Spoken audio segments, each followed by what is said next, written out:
ভারতে হানা এইচএমপিভি ৩ রাজ্যে ৪ আক্রান্তের সন্ধান। ভারতের কর্ণাটক, গুজরাট ও পশ্চিমবঙ্গের কলকাতায়ও মিলেছে এই ভাইরাসের সন্ধান। যদিও কেন্দ্রীয় স্বাস্থ্য মন্ত্রক থেকে বলা হয়েছে অযথা ভয়ের কিছু নেই।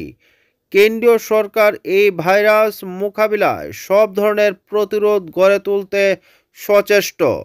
বলা বাহুল্য, সম্প্রতি চীন দেশে এই ভাইরাসের প্রাদুর্ভাব দেখা দিয়েছে।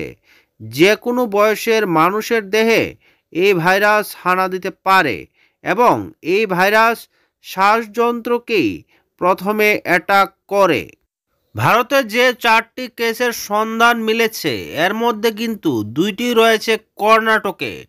রুটিন পরীক্ষার সময় শিশুদের শরীরে এই ভাইরাসের সন্ধান মিলেছে।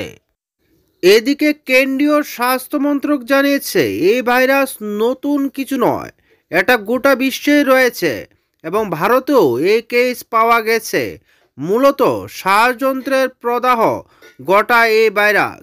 তবে আইসিএমআর এবং integrated disease surveillance programme network জানিয়েছে দেশে এই ভাইরাসের প্রভাবে ইনফ্লুয়েঞ্জা লাইক ইলনেস এবং সিরিয়াস একুয়াইট রেসপিরেটরি ইলনেস কেসের কোনো হদিশ মেলেনি।